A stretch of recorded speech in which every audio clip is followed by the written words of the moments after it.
The story begins in a room within a residential building where Chen Yuan is staring at his phone screen and crying. The cause of his tears is a text from his girlfriend, breaking up with him. Through his tears, he texts her, asking what's suddenly wrong and promises to work hard to give her a happy life. But she blocks him before he can send the message. He collapses on a chair, appearing lifeless.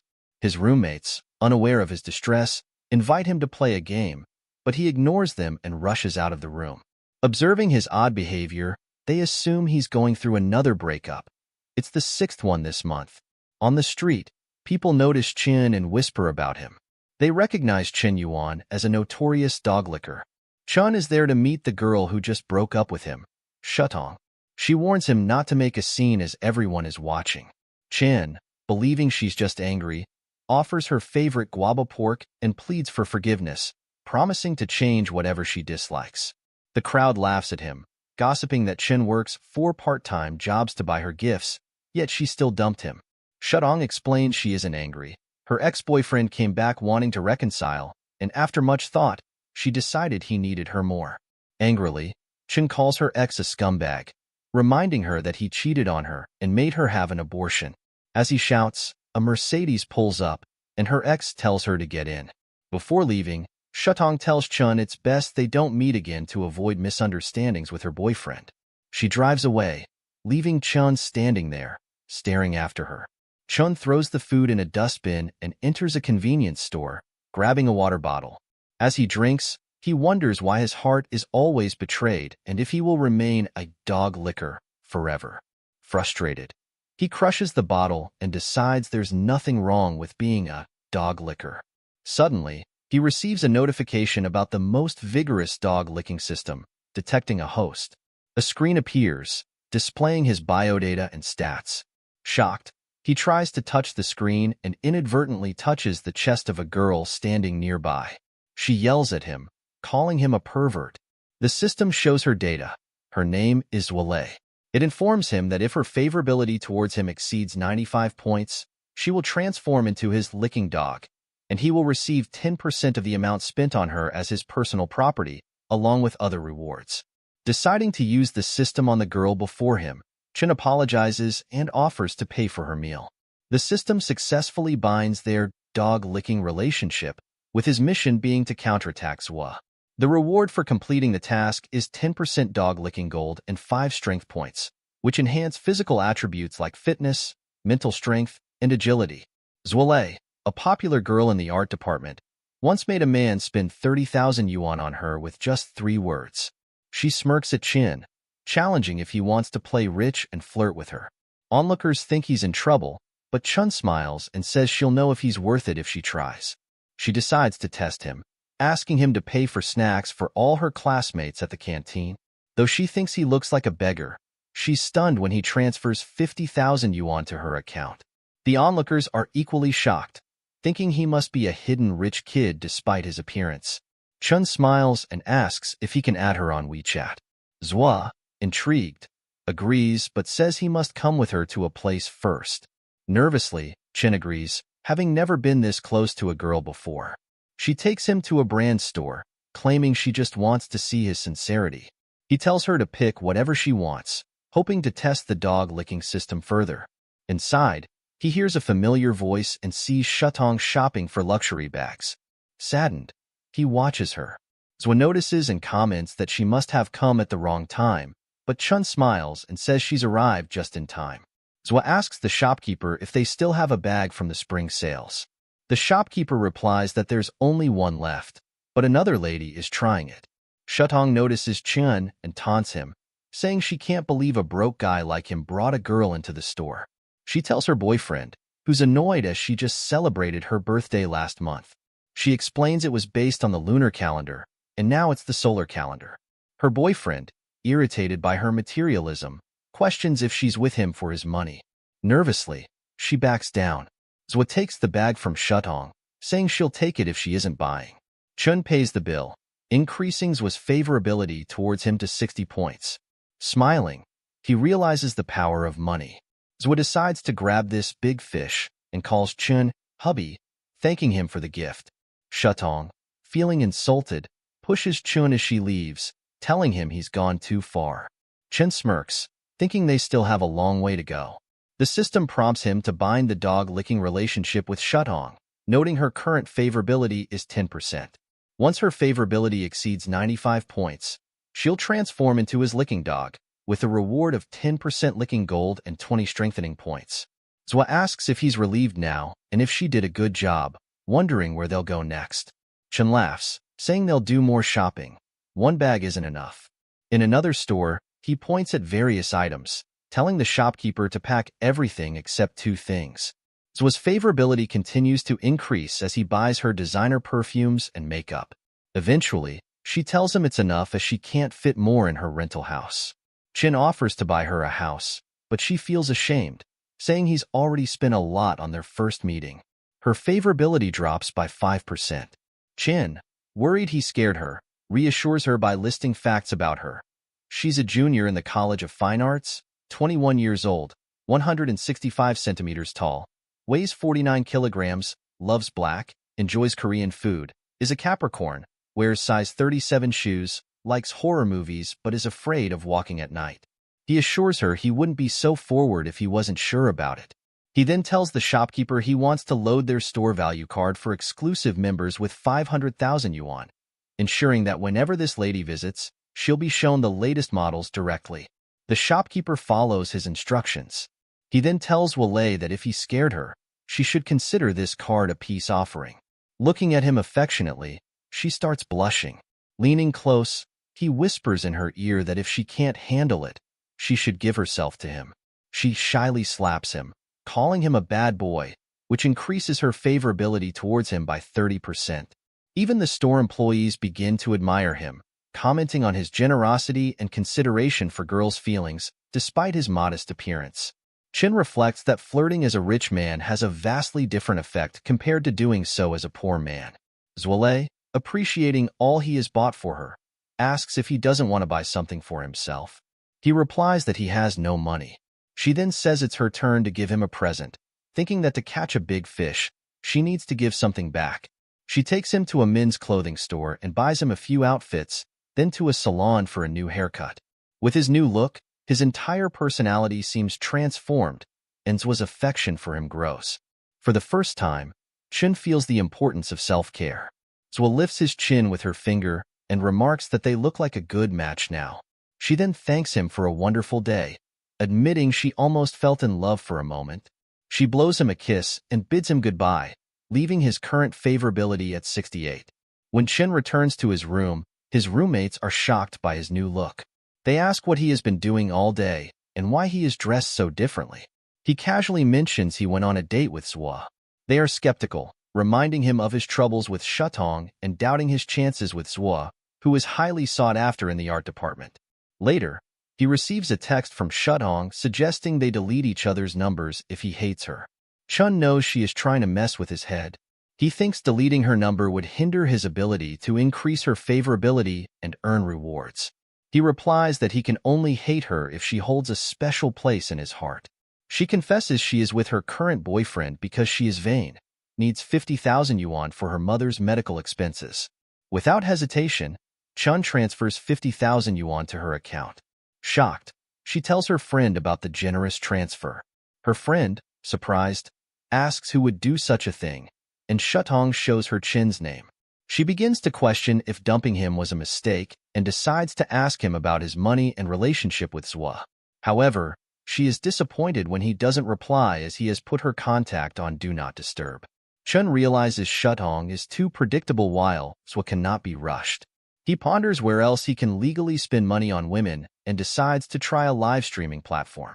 The girl on the live stream mentions she has an hour left before going off air and urges viewers to send gifts quickly. Chen, amazed by her quick earnings, decides he's in the right place. He sends her a large amount of money, shocking her and the other viewers. An employee at the streaming platform's headquarters informs the boss about an unknown tycoon spending 10 million yuan on a live stream, which astonishes the boss. Other streamers start sending Chun private messages, hoping for some of his generosity. Zwale, amazed by the 10 million yuan gift, thinks she's dreaming. She receives a board from the boss confirming a 10% raise if she keeps this high spender engaged. Determined, she sends Chun a kiss and thanks him for the gifts, requesting a private message. However, Chun sleeps peacefully through the night. The next morning, his roommates are excitedly discussing a news report about someone spending 10 million yuan on a live stream. Chun wakes up, hearing their conversation, and realizes he spent a lot of money last night but didn't establish any binding relationships. He concludes that the bonding must happen in real life and laments the wasted money. Checking the messages on the app, he wonders if he's digging himself into a hole. His roommates are excitedly heading somewhere, and Chun asks what they're up to. They remind him of a public class where they can see the campus beauty, Xiao Yuki, up close. Xiao Yuki, the dream girl of all the boys, is a talented pianist, ballet principal, and second-level athlete, making her highly unattainable. Chun sits in the student hall, catching the attention of some girls who comment on his newfound handsomeness.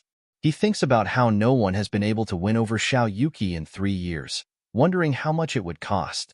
Shutong and her friend sit a few rows behind him. Her friend notices Chin's improved looks and asks if he's dressed up for Shutong, who admits it seems likely, though her heart is conflicted due to her relationship with her current boyfriend. Chun, noticing Shutong's increasing favorability, thinks she is shallow but focuses on his plan to win over Xiao Yuki. Suddenly, a guy tries to impress his friends by approaching Xiao and asking for her WeChat. She ignores him, but her roommate, Wu Zofei, confronts the guy, scaring him off. Chen steps in, boldly asking Xiao for her WeChat, causing a stir among the students. Wu Zofei is impressed by Chen's confidence and asks if he wants to join the student union, but Chen replies he is not interested. He straightforwardly tells Xiao he wants to chase her, making her blush. Surprisingly, Xiao agrees to share her WeChat, shocking everyone. Shudong's friend questions if Qian isn't supposed to be Shudong's fish, but Shutong is furious watching Chen's actions. Chen reflects on the simplicity of his approach, believing that all women love to be pursued. The system successfully establishes the dog-licking relationship, though Xiao Yuki's current favorability is 0. After class, as they leave the university, Chen's friends praise him for getting Xiao Yuki's WeChat. They note how much he has changed recently, joking that he now looks like a dog. One friend asks if Chun can get Xiao to introduce some of her friends to them. Chun downplays it, saying she's the school beauty and he's nothing special, accusing his friends of exaggerating. Suddenly, the guy who Wu threatened earlier calls Chen a loser with self-awareness, sarcastically commending Chun for his wisdom. Chen retorts that the guy is more professional and that he should learn from him, which enrages the guy. He accuses Chun of being a blind cat running into a dead rat and warns him not to be too proud. Just then, Zuolei appears, complaining that Chen is slow and she has been waiting for him. The boys around them are shocked to see Zua talking to him. Chen responds that he wouldn't dare keep a girl waiting and offers to buy her dinner as an apology. Zua asks if she looks good in the clothes he bought her. Chen praises her, saying the clothes were made for her and the bag looks best when she carries it. They walk away talking, leaving the crowd in awe. The earlier guy starts crying, wondering why he's always a step behind. Shutong, also crying, feels overshadowed by Zua despite being first. Zua and Chen go to a restaurant, where she gives him a portrait she drew of him, staying up all night to complete it. She warns him not to discard her casually. Chun is surprised, as it's the first gift he's received from a girl. Zua smiles, asking if he likes it. Chen wonders if this is a trap she set from the moment he spent money on her, but he smirks, knowing he's not who he used to be. Zua, sensing his lack of enthusiasm, feels he didn't like her gift. Chen asks why she gave him the portrait, mentioning she stayed up late for him. He takes it from her hand and asks how she plans to be responsible if he doesn't receive such good gifts in the future. Zua yells that he scared her and demands the painting back, but Chun says he wants to keep it as a family heirloom. He pulls her closer, saying he likes her better in person than in her gifts. Blushing, Zua thinks Chun is an expert in flirting, and her favorability increases by 5 points. Chun thinks that if she wants him to be her dog, she must be a good tool and bring in more money. Suddenly, someone interrupts them, pushing them apart. It's Wang Yu. Nearly in tears, asking Zwa why she lied about getting her nails done with friends. He accuses her of hugging Chin because he's wealthy and laments that despite chasing her for so long, she never let him touch her hand. Chin, familiar with this treatment, thinks Wang must be Zwa's licking dog. Zwa asks Wang who he thinks he is to her and says it's none of his business if she falls in love. Chen steps in, introducing himself and asking Wang how long he has been chasing Zwa. Wang replies he's from the fine arts department and has been chasing her for half a year. Chen tells Wang that he chased a girl for 3 years, worked 4 odd jobs, and lived on steamed buns and pickles, but she chose someone with a Mercedes-Benz. He advises Wang to focus on self-improvement and make a name for himself to make her regret her choice. Inspired, Wang starts crying, thanking Chun for his advice. Zwa is puzzled by their conversation. Wang tells Chun he's just a friend to Zwa. Chun, however, says he doesn't care about her past but feels disrespected. He tears the painting in front of her, telling her she can use yesterday's card but they won't meet until she gets her relationship in order. Leaving the cafe, Chun laughs devilishly, eager to see how Zwa will handle it. Zwa starts shedding tears, realizing it's the first time someone has treated her like this, increasing her favorability by another 5 points. While walking on campus in the evening, Chun thinks about women and how they shouldn't be taken for granted. Checking his phone, he notes Zwa's progress but decides it's time to focus on Xiao Yuki. He discovers that Xiao is live-streaming, showcasing her talents in singing, dancing, and piano, asking viewers for support. Chin finds her cute and wonders if she's warm beneath her cold exterior. He sees her earnings and thinks it's too low. Suddenly, he receives a text from Zwa Ziru, reminding him of the gifts he sent her. When he asks if she's free to meet, she initially declines due to a packed schedule, but he tells her not to bother. She then offers to do a special dance for him that night, but Chun is angry, feeling she's trying to trick him into spending more. Frustrated, he considers giving his money to Xiao instead. Xiao receives a notification for a PK, performance battle, and Chun decides to watch. Ziru, confident in her skills, thinks she'll easily win. Chen watches, thinking it's hard to predict the outcome. Ziru tells her viewers she's matched with a new girl, Xiao, and boasts about her chances. However, she's shocked when Chun starts sending multiple rockets, gifts, to Xiao. Ziru becomes worried, realizing she's losing her supporter. Her boss demands an explanation, and she apologizes to her viewers, signing off early. Chun, pleased with the turn of events, watches Zhao's live stream. At the headquarters of the live streaming app, an employee informs the boss about the significant gifts Chen sent, wondering if he's a Middle Eastern prince. Wu tells Xiao her broadcast is trending, suggesting she might become an internet celebrity. Xiao, surprised, says she doesn't want that and believes the most important thing for a woman is career and financial independence. Wu asks if she knows the guy who sent the gifts, and Xiao replies she doesn't. Annoyed by his curiosity, she decides to thank the gift sender privately. Suddenly, Xiao screams. Wu asks what happened, and Xiao shows him her phone, realizing the rich man is Chen Yuan. She speculates that Chun, despite his low-key nature, is a wealthy and well-educated individual who prefers to live an ordinary life to avoid the scrutiny of others. One day, he meets the girl he loves and bravely pursues her as a commoner.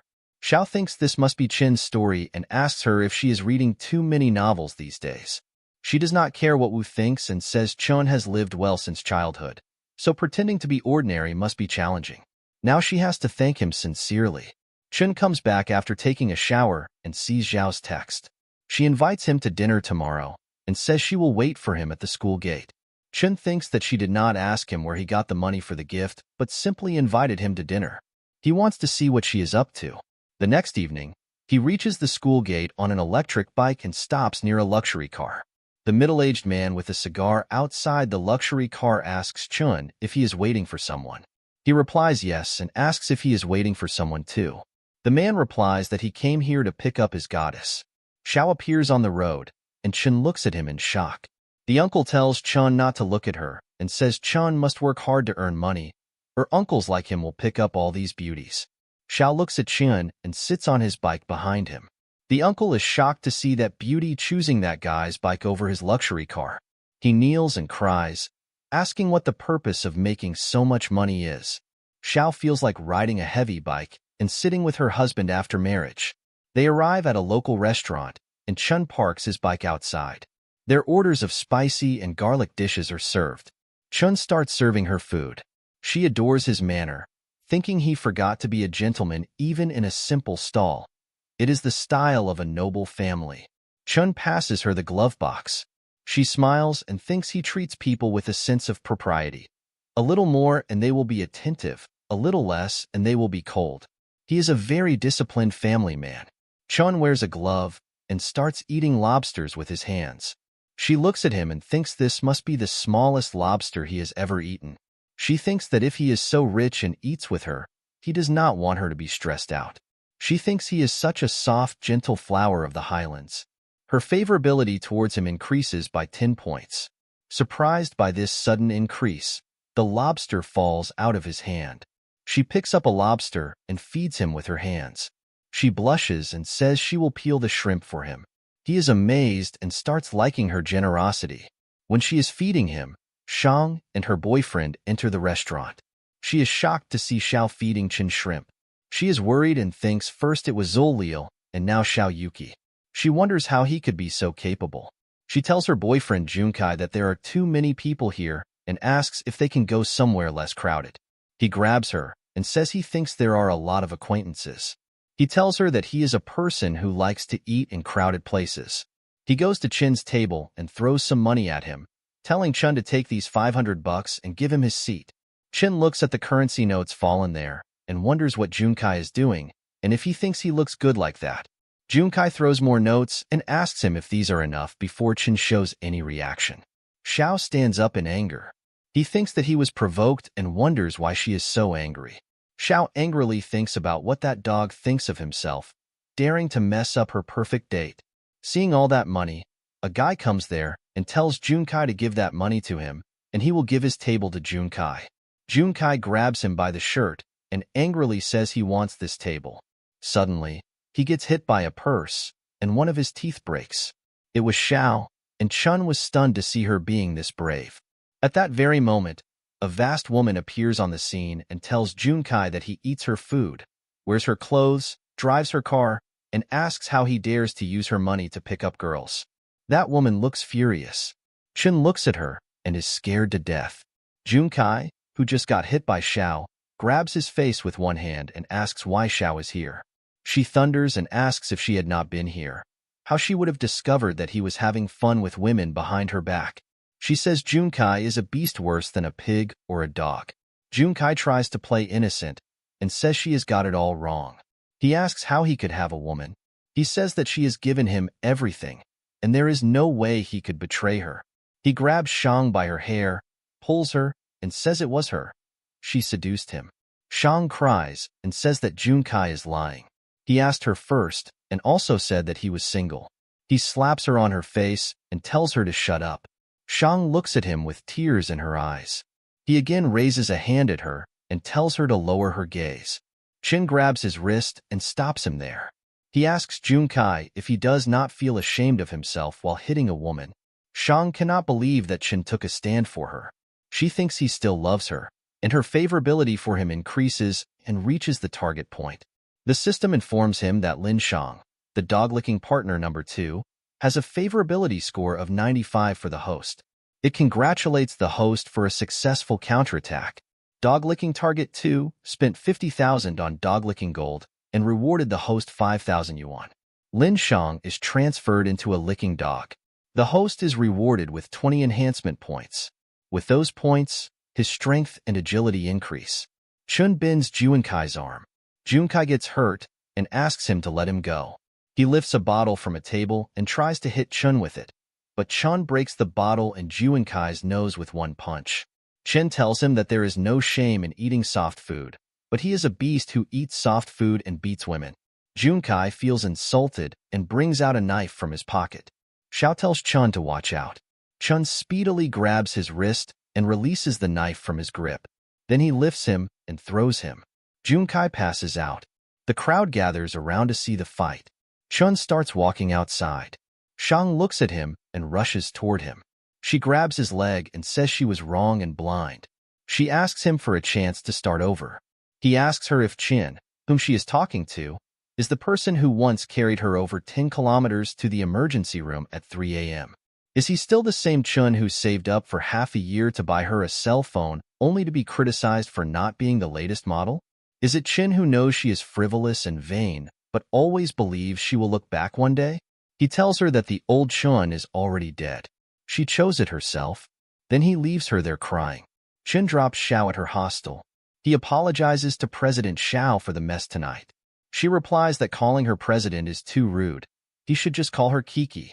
She adds that she did not feel disturbed, but got to see a different side of someone.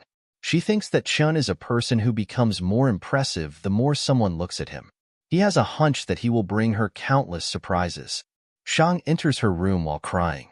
Her friend asks her why she has not brought an umbrella, as it is showering so hard outside. Shang just calls Chun Yuan's name and says nothing else. Her friend thinks that she has heard that Chun swiped over 10 million for Zhao's live broadcast yesterday. She says this kid looks like a beggar but is so rich.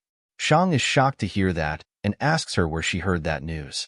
She replies that Wu Fia's dorm roommate said it, and it is all over the women's dormitory. She thought Shang knew. Shang starts screaming after hearing everything. Chun is playing a video game. His friend asks him if he is outrageous. He has won 18 times in a row tonight. They ask him if he is a gaming genius. Chun thinks that he did not expect that after adding 20 attributes, even playing games would become easier. This is a surprise. He replies to his friends that he is in good condition. One of his friends asks him why he does not become an anchor. He says that when Chun makes 1 million a month, he can fly with him. Chun removes his shirt and looks at himself in the washroom's mirror. He thinks the attribute points have made qualitative changes in his body and is in better shape. He focuses on his jawline and says that calling himself the Peng Yuan of Hunan University should not be too much. He looks at his abs and says that with such a perfect body, he does not know which woman would be cheapened. Suddenly, his friend calls him and asks if he has fallen into the toilet hole. He tells him that the phone is ringing continuously. He comes out and checks his phone and wonders why Zul is calling him so late. He wonders if she is thinking of some new tricks to trick him. He calls her and asks her why she called him so late. She is crying on the other side. She tells him that she does not know what to do. She could only think of him. She asks if he can lend her $500,000. She wonders if he sees her as his future wife. Chen asks her what their relationship even means, suggesting there's no need for distinctions if it's not about him and her. She blushes more, her favorability rapidly increasing to 90 points. Chen thinks his acting skills are improving and that the film industry owes him an Oscar. Chen paid the initial deposit of 10 million, stating he'd transfer the remaining amount to Hong after completing the formalities. Hong replies that Chen can leave the transfer matters to him, assuring it will be sorted out in a few days. As they sit in the taxi, Hong waves them goodbye, thinking that with Smokey's wealth, it's surprising he insists on taking a taxi daily for physical exercise, proving that the wealthier he gets, the more low-key he becomes. While sitting in the taxi, Chun considers that President Zhao's favorability is already at 90 points. Once he completes the licking dog transformation, the 70 million invested in her will turn into 700 million in returns, with additional attribute point rewards making it a hefty profit. Xiao looks at him, thinking that based on her experience reading novels, if Chun just said something embarrassing, the next part might be their wedding. She wonders if the wedding will be in Milan or the Alps and what name would suit their child. Her daydreaming is interrupted when the driver tells them they've arrived. She exits the taxi and asks Chun if he isn't getting out. He replies that his roommates have invited him to play games at the internet cafe, bids her goodbye, and leaves. She becomes sad, saying it shouldn't be like this as she wanted to confess. Chun arrives at the internet cafe, seeing his friends already playing. They ask why he took so long and tell him to hurry up and open a card, as they've saved a machine for him. He assures them not to worry and that he will drive the machine to take them flying. At the counter, he asks to open a 20U card, 4 packs of liquid cigarettes, and 4 bottles of iced black tea. It's Sue at the counter. She calls out to Chun, who is looking at his phone. Hearing her voice, he looks at her and asks what she's doing there. She blushes and explains she told him earlier that her dad runs a chain of internet cafes and opened this one thanks to him. Her family's debt has been completely paid off. She excitedly offers him a lifetime membership to the internet cafe with unlimited computer access.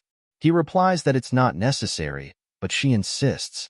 Suddenly, a gangster asks Zhu if she is Lao's daughter, and when her father will repay the money he owes them. She replies that she paid 5 million last time and questions why she still needs to pay more. The gangster slams his bat on the counter, stating that 5 million was the principal, and there's still 15 million in interest owed. She accuses him of engaging in fraud and robbery. He grabs her, threatening that if she can't come up with 15 million today, she will have to come with them. He insinuates that with her looks, she would be the star of his nightclub, easily earning enough to cover the debt in 1 or 2 years. Seeing this, Chun grabs the gangster's arm, twists it, and warns them to leave quickly before he gets angry. The gangster retorts, saying Cheon is meddling and orders his men to kill him. As all the gangsters attack simultaneously, Chun kicks them, impressing his friends with the blind monk's ultimate move, the cyclone kick. The gangsters leave the cafe, warning Chun not to cross their path again. Zhu hugs Chun, thanking him for saving her again, saying she was scared to death. Chun gets a notification that Zhu Li's favorability has reached 95 points, congratulating him on a successful counterattack. It states that the dog-licking target spent 53 million Yu in dog-licking gold, rewarding Chun with 530,000 Yu and 5 bonus points. Chun thinks today is a double delight. Suddenly, Shanong arrives and sees Zhu hugging Chun. She calls her treacherous, accusing her of hiding and seducing Chen Yuan while enjoying the benefits alone. Chen, embarrassed by their fighting, tells the system to add all the points to strengthening and agility. The next day, students are wandering on the sports field, including Chen. He thinks Lin Shudong and Zhu Liu have been successfully wooed, so dealing with President Xiao will be a piece of cake. He decides it's time to find new targets, fearing he might end up with no one left to charm. Suddenly, a girl taps his back, asking if he can move aside as he's causing inconvenience to others. She explains their sports club has requisitioned the field for a short distance race and requests he avoid the area. He looks at her closely, noting that despite her fierceness, she seems straightforward and genuine. He agrees, then shows her his phone, asking for her WeChat ID to add her there. Suddenly, a guy arrives, questioning what Chun is doing. He claims to be her boyfriend and tells Chun to give up the idea. Chun recognizes him as someone who used to beat him up. The guy calls Chun a toad dreaming of eating swan meat, telling him to face reality. Chun thinks it's a narrow road between enemies. The system binds the girl in the dog-licking relationship, revealing her name is Henning, and her current favorability towards Cheon is 5. If he succeeds, he'll be rewarded with 10% of the dog-licking gold and 22 enhancement points. Chun finds this target attractive. The referee asks the players to get ready as the competition is about to begin. The guy also lines up at the starting line, with Jing rooting for her boyfriend. As the race starts, the guy runs faster than the other players, maintaining the lead. He thinks the other players are like ants, but suddenly, someone overtakes him. Shocked, he wonders how someone can be this fast. It's Chun, who leaves him behind, determined to defeat him in his strongest field. Yang acknowledges that Chun cannot be underestimated, laughing and thinking he will show Chun what it means to be a great emperor. However, he soon wonders where Chen has gone, only to see Chun lapping him by a whole round. Stunned, he wonders how many seconds it took. Chen smirks, confident that a mere decade of hard training cannot compare to his meticulously planned skill points over a week. The anchor announces witnessing something extraordinary, calling Chun the real speedster. The crowd cheers as Chun completes a lap in just 50 seconds. Chun wins the race, leaving Jing in disbelief over her boyfriend's loss. The anchor declares a new champion has been born, breaking records and surpassing human intellect. The coach approaches Chun, impressed by his abilities, and recommends him for the national track and field team. Ling, crying, asks the coach if the spot wasn't meant for him. Jing, feeling oddly detached from Ling, increases her favorability towards Chun by 5 points. Ling calls out to her, sensing her thoughts are elsewhere, but she smiles to cover up, saying she's just a little worried about him. Meanwhile, her favorability continues to rise for Chen. Xiao enters the room, and Wu asks where she has been. She replies that Chun bought her a house, shocking Wu. She explains she saw a house with him today, and he bought it for 60 million. She asks Woo to help check the house prices in Janu district, warning that if the chubby guy selling the house plays dirty, she won't spare him. Chun had told her that what belongs to him also belongs to her.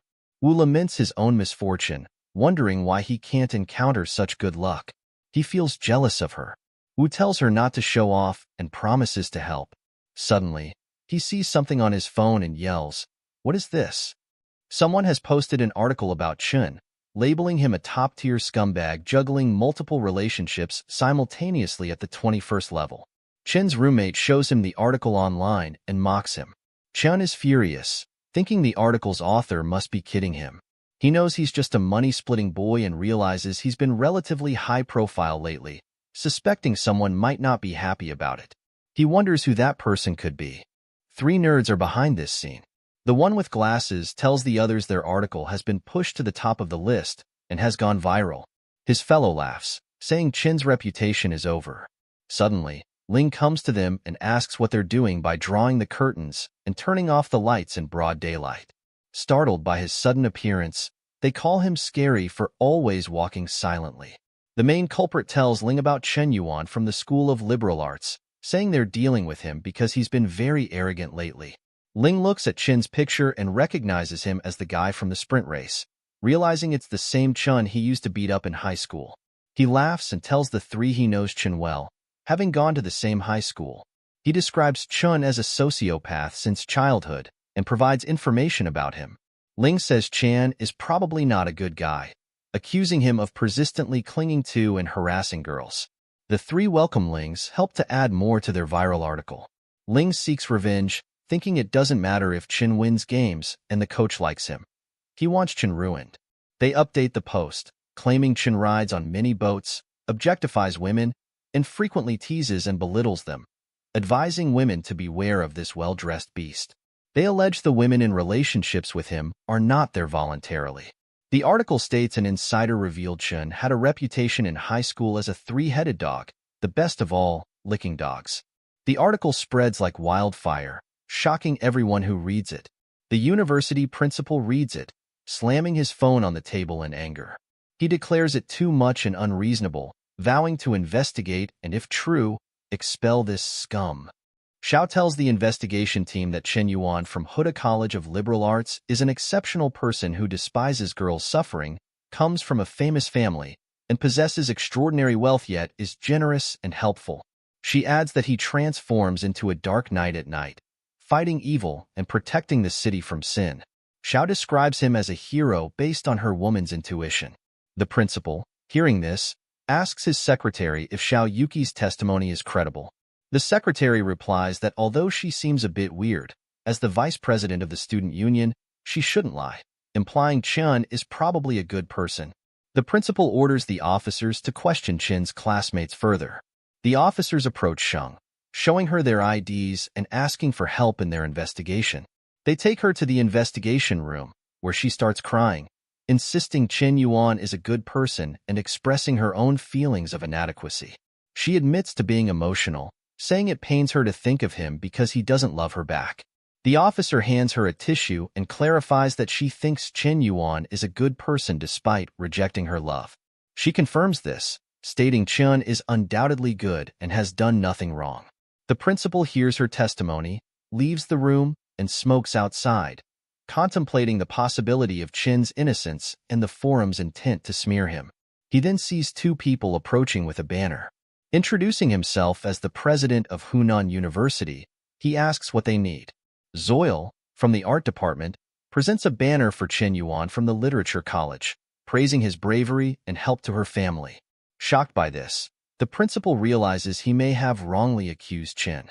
He reviews the post again, now noticing videos in favor of Chen, including one of him winning the race and numerous comments from girls supporting him. The principal, seeing Chen's innocent looks, grabs his head in worry, wondering if Chen is a popular idol unfairly targeted. The principal calls all the students to the hall, announcing that recent rumors against Chen Yuan are completely false. He declares it slander and pulls Chen closer, praising his correct lifestyle, willingness to help others, and secret acts of bravery. He gives Chen a certificate, urging others to learn from him. The students applaud, leaving Chin embarrassed and wondering when he has shown such courage. Ling, burning with jealousy, cannot understand why Chin hasn't been ruined and thinks everyone is blind, believing he should be the one receiving applause. Seeing his girlfriend, Jing, enchanted by Chin's personality, Ling's anger grows as her favorability towards Chun increases. After the ceremony, Ling confronts Jing, accusing her of enthusiastically applauding Qin Yuan. She responds, questioning his health and jealousy, stating she only admires Chun as a fellow student who has done many good deeds, yet remains indifferent to fame and wealth. She mentions that after winning against Ling, Chun could have become prideful but chose humility instead. These comments fuel Ling's anger, and he grabs her wrist, telling her to shut up. She starts weeping, saying he is hurting her. Ling, consumed by hatred, calls Chin a useless dog he once stepped on, arguing that society values money and power, which his dad can buy. He asks what Chun has in his possession. Suddenly, Chin passes by, talking on the phone, instructing Hong to drive in but keep a low profile, not picking him up in an overly expensive car. Jing and Ling forget their fight, watching as a fancy car arrives and stops by Chen. He tells the driver he asked for a less extravagant car, further intriguing Jing and leaving Ling fuming. Chun scolds Hong softly and tells him to pay attention next time. Hong apologizes and explains that he rushed and forgot Chun doesn't like it too flashy. Hong opens the door for him, and Chen gets in. Ling is shocked by what he has just seen. After the car leaves, Jing tells Ling they should break up as he does not trust her. Ling cannot believe his girlfriend is breaking up with him. Qin Yuan and Hong go to the office where Chun pays the remaining amount to Hong, who gives him the villa papers after completing all the legal procedures. Chun says that he is heading back to school. Hong offers him a lift, but Chun refuses, saying that Hong's car attracts too much attention and he will take a taxi back himself. While walking on the road, he thinks that even though he has bought the house, he still needs to prioritize winning President Xia's favor. After all, reaching full favorability earns a 25-point attribute bonus. He needs to give her something else. He checks his phone to see what else Hong wants to sell. He opens the group chat and sees praises for him for buying an expensive villa in no time and gifting it to his girlfriend. Chen replies that it is just a small favor. Suddenly, someone posts in the group an ad about selling a car. Chen likes the idea of giving President Xia a car. Chen reaches the showroom of that guy, who receives him in person. He introduces himself as Jiang Hain. His family runs a small business, and he personally manages a small car dealership. He says it is a pleasure to meet Mr. Smokey. He gives Chen his business card. Chen knows that the Jiang Group makes cars and cargo ships. It is a large local enterprise, and this guy surnamed Jiang is a wealthy second-generation entrepreneur. He calls him Brother Jiang and says that managing a large car dealership at a young age is truly impressive. Jiang tells him not to call him brother as he cannot afford it, and tells him just to call him by his name. He would like to take Chen on a tour to see some cars. He tells Chun that he is really young and promising. When he first heard Hong say Mr. Smokey, he thought he was an uncle but did not expect Mr. Smokey to be so young and have such outstanding charisma. One of Jiang's secretaries asks the other who that person is whom Mr. Jiang received personally. She replies that he must be the son of some wealthy tycoon, and tells the other not to bother looking into it as this kind of man is not someone they should be concerned about. Jiang shows Chan his collection and says that he would not speak for elsewhere, but in this city, his place has the most complete collection of luxury cars. Everything he can think of is here. Chen looks around and says he wants to buy a Bugatti Chiron. These words hit Jiang like an arrow. He smiles embarrassingly and says that Chen really loves to joke, as the Chiron is a top luxury car with a limited edition of 20 units in the world. Chen asks if he is saying that he does not have it. Chen asks if he has a Lamborghini Veneno or Pagani Huayra Roadster. These words are critically hitting Jiang, who wonders if Chen is here to disrupt his place. He explains that the vehicles he usually deals with range from 2 million to 89 million. Chen gets that Jiang has no car that he desires and tells him that there is nothing suitable for him there. He also mentions that Jiang's business does not seem to be that extensive. Jiang thinks that Chen can buy houses worth tens of millions, but he finds it hard to believe he can afford cars of the same value. He decides to unveil his trump card to keep the shop bustling. He tells Chun that even though he does not have the cars he asked for, he does have one expensive car, a Ferrari LaFerrari. It features a 6.3L V12 naturally aspirated engine capable of delivering a maximum power output of 588 kilowatts. The independent electric motor produces 120 kilowatts of power, contributing to a total output of 800 horsepower. Paired with a 7-speed dual-clutch transmission, it achieves an acceleration time of less than 3 seconds from 0 to 100 kilometers per hour. It is available for 22.5 million yuan. Zhang asks Chun how he would respond in such a scenario. Chun thinks that while the Ferrari may not be excessively expensive, it is still not considered cheap. It would indeed be fitting as a gift for President Xia. He puts a hand on Zhang's shoulder and says that if it is over 20 million, he will buy it. Zhang has put in effort. Chun tells him to take him to swipe the card and to deliver the car to the Hang Riverside Villa community. Zhang is shocked and takes the card from him. Suddenly, Chun gets a call from his friendly one and wonders why he is calling him at this time. When tells Chun that on his birthday, his girlfriend Liu Jia said she was accompanying her best friend to do nails. It got very late, and Liu Jia did not bring an umbrella with her. He was worried about her, so he hurriedly took an umbrella to give it to her, but he witnessed a scene that tore his heart apart. She was kissing some rich guy with a car in the rain. At that moment, he had a sense of confusion. They were getting wet in the rain while he, holding the umbrella, felt like a drowned rat. One is crying and tells Chun that his heart hurts so much. It was a 3-year relationship. He had planned to take her home to meet his parents. Chun tells him to stop drinking as he has already had 8 bottles of beer. One sobs and asks if he did something wrong and if he can still try to win her back. Chun grabs him by his shirt and scolds him. He tells him that he must stay clear-headed as the mistake is hers, not his. He tells him to pick up his self-respect and not become a licking dog. One falls to his knees and says he already knows all of this, but he does not know what to do. Chun looks at his miserable friend and says it is hard to accept. He asks one if he thinks Leo is just impulsive and not a bad person. Chun needs to teach one a lesson. He brings out his phone and dials a number. One asks what he is talking about and whom he is planning to call. Chun tells one to trust him and let him handle this situation. He will make Leo kneel before him and repent. Chun calls Janghausen and says he wants to borrow a few cars, noting that they are too expensive, just a few million each. He also asks if Zhang can contact some of his trustworthy friends to have them drive the cars over tomorrow. Zhang replies that he will handle this matter properly for him. One wonders why there are double crosses involved in this. After that, Chun calls Zul and asks her if she is free tonight. He would like to meet up with her. He tells her the address and says he will wait for her there. One looks at his friend and says he seems to have changed a bit. In the evening, they meet at a restaurant. One is stunned to see Zole hugging Chun so openly. She says she missed him so much. One thinks that Chen made a single call and brought an 8 out of 10 girl. He wonders if this is still the loyal licking dog he used to know. Chen introduces Wan to Zul. She asks Chun if he has called her so late just to introduce friends to her, but then wonders if he is introducing her to his circle. She starts blushing, thinking he has her in his heart. Chun replies that he wants to ask her to help him with a play tomorrow. The next day, Ma is driving on the highway with Liu Jia.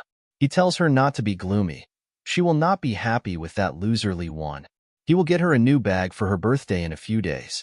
She replies that words are easy to say, but considering the years of their relationship, Ma better treat her well in the future. Suddenly, a Ferrari overtakes them and brakes in front of his car. Ma brakes just in time and avoids an accident. He yells at the guy in the Ferrari, asking if he doesn't know how to drive appropriately, but then he sees a woman with perfect curves, shining wheels, and unparalleled headlights stepping out of the red car. He becomes a fan of her beauty and says a Ferrari is nothing compared to her. Right after that, one steps out of the car, covered in luxury brands from head to toe. Jia is shocked to see him coming out of that luxury car. Zole grabs him by his arm and says she is scared as the new car he bought for her almost got hit by this guy. One acts hesitantly and says that if it gets hit, he will buy her a new one. Ma looks at one and wonders how he turned out like this, and if he is a hidden rich second generation. Jia looks at them and thinks for a second. She understands that they are acting. She yells at one, asking what he is trying to pretend. When tries to act cool but fails. He tells Zul to get in the car as they still have a bit to go. Gia tells when she has known him for a long time and asks if he thinks she does not know about his background. She admits she is wrong but says his performance today disgusts her. Jang, who is in the car with Chun, listens to their conversation and tells Chun that the woman has figured it out. Chun smiles and says it is not a problem. It is time to take the stage with his younger brother. The real show is about to begin. Following this, all the cars he borrowed drive towards their location, arriving quickly and surrounding Mo. A man in a white suit, familiar to Mo, steps out of one of the cars, pretending to be an old friend and expressing surprise at seeing Mo there. Mo is shocked to see this man. Subsequently, the other drivers exit their vehicles. The man in white, named Bai, walks up to Mo and asks if he recognizes him. Mo starts shaking in fear as Bai encircles him and Gia, questioning whether Mo told her his name is Mai, that his family owns a coal mine, and that he studies in America.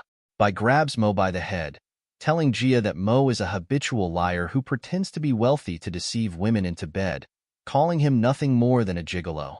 Bai laughs, asking if she truly believes he is a rich second generation.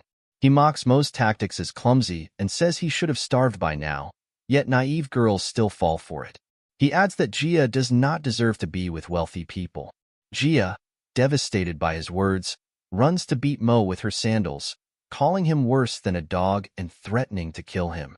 Mo starts crying and apologizing to her. Seeing this, Wen tells Zul to leave. Gia grabs him by the leg, pleading with him not to leave her behind. She explains she is not admiring vanity, but rather afraid of being poor, and begs for another chance. Wen walks away, telling her not to call him anymore, effectively breaking up with her. Mo tries to escape, but Chun blocks his way, asking where he plans to go. He tells Mo that letting him go is possible, but first, he must give himself 100 slaps. Later, they all go to a pub to celebrate. Chun thanks everyone for their strong support, but the others tell him not to be so formal since Han's friends are his friends too. Bai gets closer to Chin, mentioning he has heard Chin is a master on the Shark Live platform and asks for a favor. Chin asks what kind of favor. Bai says he has a favorite streamer he wants to support, but he is out of money this month and wonders if Chin can help. Chun realizes they want to test his abilities again, noting that wealthy people often underestimate others. Jin gets embarrassed and tells Chun that Bai is just joking and not to take it to heart, advising Bai that supporting his girl is his own responsibility, not Chin's. Chun slams his glass on the table, making the others think he is angry and wants to fight, but he unlocks his phone, slides it towards Bai, and says he is going to the bathroom, letting Bai use his account freely. Bai is surprised at Chin's trust, but he really does spend freely. In the washroom, Chin thinks he might feel reluctant if they ask him to pay the bill, but he is not tired of paying for gifts since the system pays for them anyway. When he returns from the washroom, he sees the guys gathered around Bai, encouraging him to spend more. Chin asks what is going on with all the excitement. Bai, sobbing, asks Chun to save the child. Chin takes his phone back and checks it, noting Bai only spent less than 20 million, calling him weak. The others are stunned, wondering about Chin's true identity and if his family is richer than Tiandi and Banks. Bai sighs, admitting he might earn tens of thousands on a regular day, but surpassing 13 million feels like brushing out several sports cars, tearing his heart apart. Chen decides 20 million does not sound good and rounds it up to a neat 60 million for him. Bai begs him to stop, saying the girl does not deserve so much money. Jian asks Bai if he realizes he is not up to par, proposing a toast to Boss Chun. Bai admits he surrenders genuinely and will follow Chin's lead from now on. A girl in the bar notices Chun and asks who he is, recognizing Bai Killen from White Real Estate. Another girl comments it sounds like a gathering of the elite second generation in the top circles of Seoul, dreaming of joining them for a worry-free life. Another girl asks if the one called Chan is the mysterious person who went viral for brushing 1 billion, saying his life is her dream. Chen receives a text and tells the others he has something to attend to and will take off, promising to plan another meetup. The text is from Zaire, telling him she is in Seoul and cannot wait to meet him. He replies they can meet tomorrow, thinking it is time to reap a harvest of goodwill after leaving her hanging for so long. The next day, Zaire lands at the airport, thinking that as long as she exudes a little charm, Chun will end up as another catch in her fish pond. Chun looks at the messages from Shadam, who tries to fish him and apologizes for her past mistakes. He deletes the messages and blocks her contact. Zaire asks what he is looking at as they have tea at a cafe at the airport. Chun replies it is nothing and asks what she is talking about. She recalls her boss strictly asking her to capture him, even if she stripped herself naked and sent him to his bed. She thinks it is hateful that he can stay indifferent even in the face of her beauty. Zaire wonders about Chen's background, suspecting he might be running his own business or has a company due to his confidence in spending lavishly. Chun says the money he used to buy gifts was from his dad, and now his dad's company has gone bankrupt because of his spending, owing the bank tens of millions. He grabs her hand and asks if she can refund some of the money spent on gifts. She feels sick of him suddenly, her favorability plummeting, and she yells at him, asking if he is broke and why he pretends to be rich.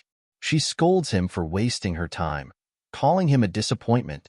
She dials someone's number, calling him Lon, and asks him to pick her up, claiming a loser is bothering her and she is scared. Chen smirks, thinking he has met practical women before, but never someone so shamelessly distorting facts.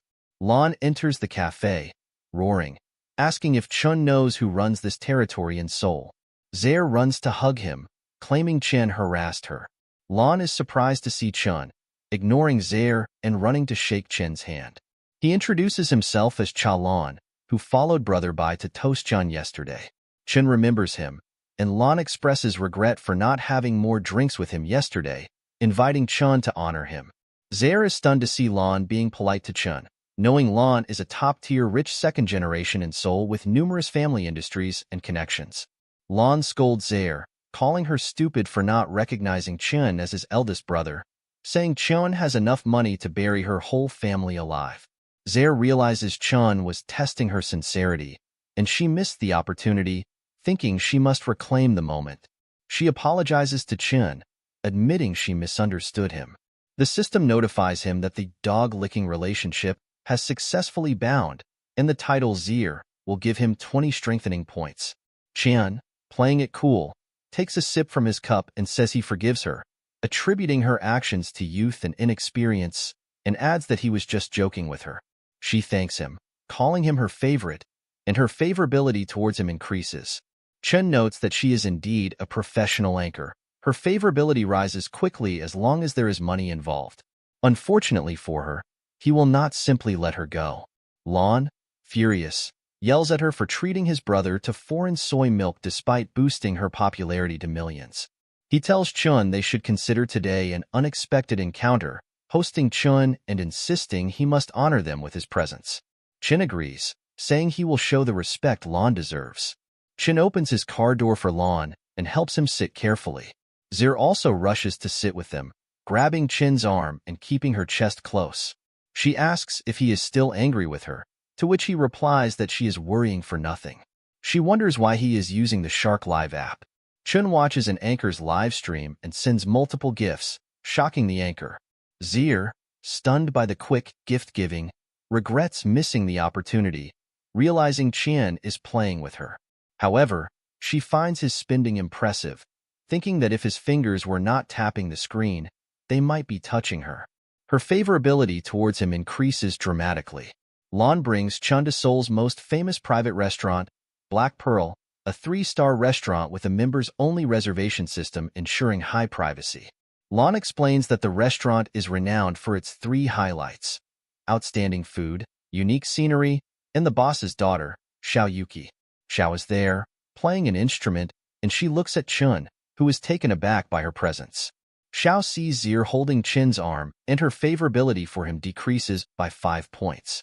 She becomes furious, breaks her instrument, and runs away with tears in her eyes. Chin worries that Zhao's side was close to staging a counterattack and wonders if it will overturn at a critical moment.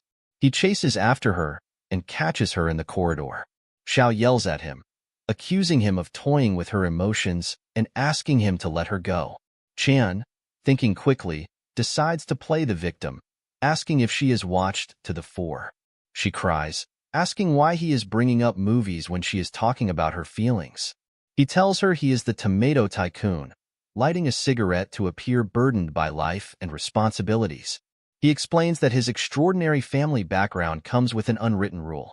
Once the heir turns 18, they must spend 10 billion within a month to inherit the entire 50 billion family fortune.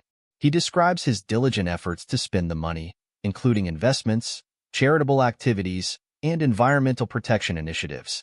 The girl earlier was just a streamer he tipped to keep spending money. He grabs Zhao's hand and says this secret is known only to her, and that he does not expect her understanding. He simply needed to share the burden.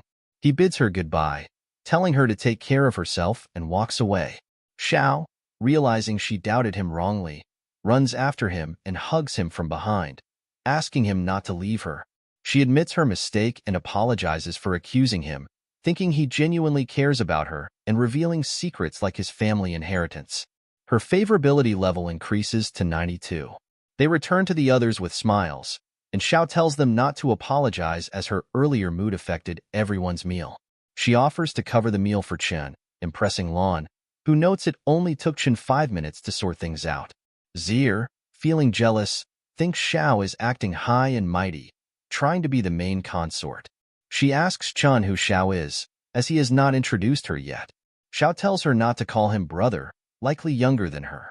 Lan observes the interaction, commenting it is not a fair battle but a one-sided domination. Chen tells them to stop fighting and start eating as he is hungry. Lan, trembling, admits Chen's methods are genuinely mysterious and cunning. On one side is the famous shark anchor, a reaper of wealth. On the other is a locally renowned talented woman with high aspirations. Lan acknowledges that Chen's maneuvers surpass the so-called art of charming women, practically making him a male succubus. Initially conquered by Chen's wealth, Lan now sees him as a spiritual idol, vowing to follow him to the death. Chen returns to his campus, thinking about the expensive restaurant and feeling fortunate he did not pay. He checks the current progress of his strategy, noticing Zier and Zhao's favorability levels are already high. He wonders if it is time to push for more progress aggressively. Suddenly, he sees another profile and recalls it is Yang's girlfriend. Initially, her favorability level was only 25 points, but now it is 76. He is surprised by the significant increase in a few days, questioning if his charm is that impressive. While he is busy checking the progress, his roommates run somewhere. One mentions hearing someone confessing to a girl downstairs, and the other laughs, referring to a pure love warrior, charging into battle for love. Chen finds the words attractive and goes to see what is happening. Outside the hostel buildings, someone is confessing his love in a fancy way and singing a song. It is Yong, apologizing to his girlfriend Xing for being mean and treating her with cold violence. He pleads with her to remember their beautiful past and give him another chance. Xing finds his behavior offensive. Chan, observing the scene, is surprised to see Yong rehearsing for the ex-lover drama. Jing, ignoring Yong, runs towards Chun and asks if he is Chen Yuan, expressing her happiness at finally finding him. She asks if she can add him on WeChat, begging him not to reject her. The crowd wonders why there is another guy, feeling sorry for Yong. Yong, furious, asks why it is Chen Yuan, feeling disappointed in Jing. Chen looks at Yong and asks if he senses frustration, finds it incomprehensible, and feels Yong is inconsistent. Yong, confused, asks what Chen means and why he humiliates him. Chun tells him honestly that he has always envied Yong for his handsome appearance and athletic prowess, effortlessly winning the hearts of girls. He explains that Yong seems to take girls' love for granted, but when he realizes he has lost that aura, he panics. His mind is filled with a desire for victory and success, yet he overlooks his girlfriend's feelings, pushing her away bit by bit with his actions. Now, playing the pitiful card to seek reconciliation, Yong must feel like a clown. Yong grabs his head and starts crying, admitting he is wrong and to blame. The crowd, stunned, realizes this is not a case of a third party intervening but a matter of cold violence being beneath dignity. Jing, emotional and understanding her feelings, increases her favorability to 91 points. Wu Zopi, part of the crowd, wonders about Chin's relationship with the girl he returned with.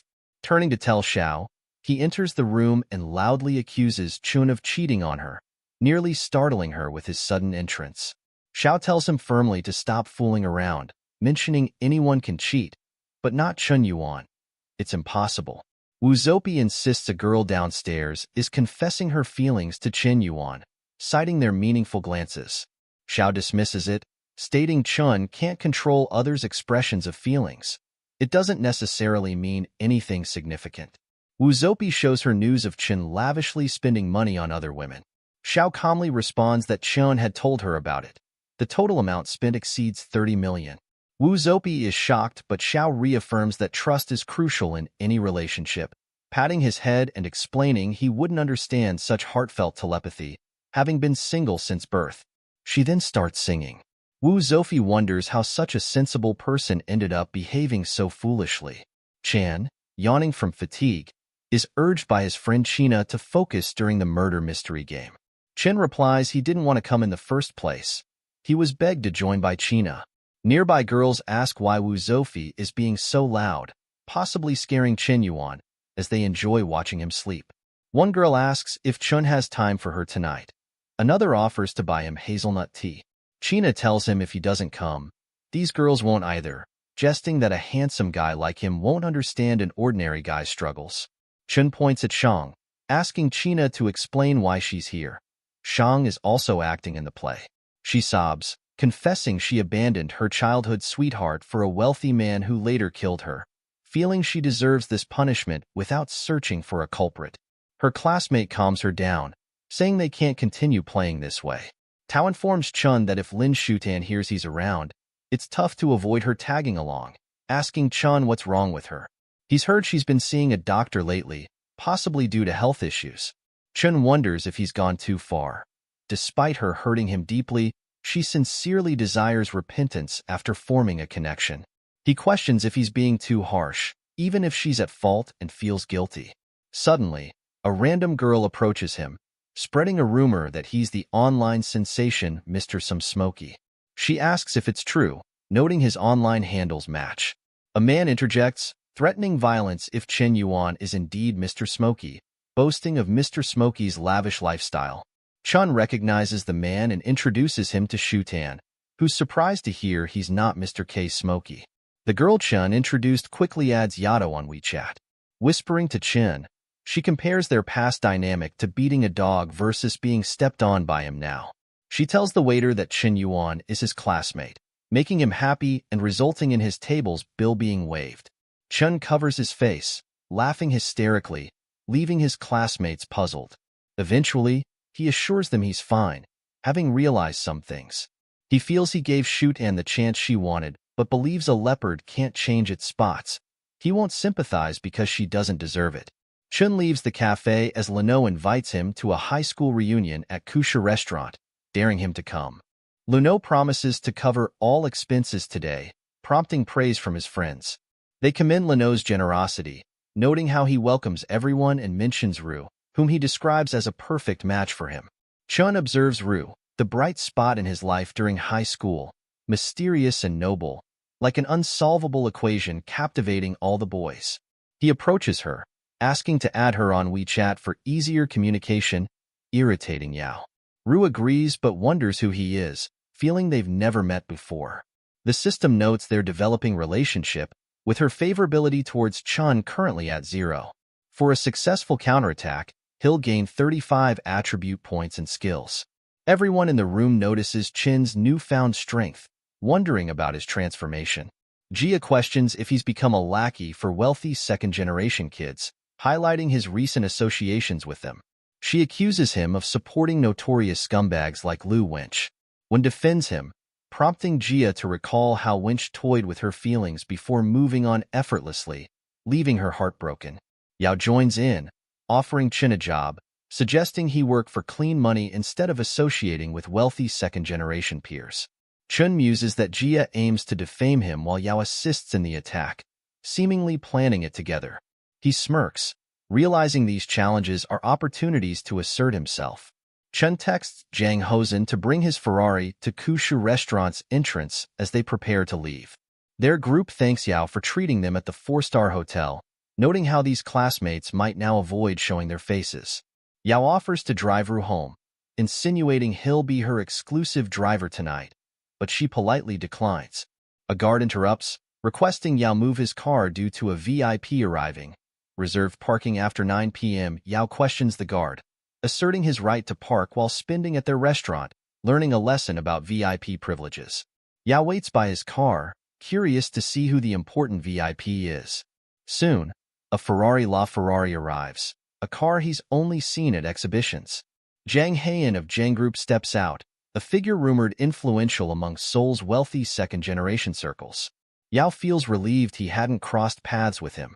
Jang hands the car keys to Chun, who gratefully thanks him for bringing it over such a distance, emphasizing their familial bond, making Yao shocked to learn it's Chen's car.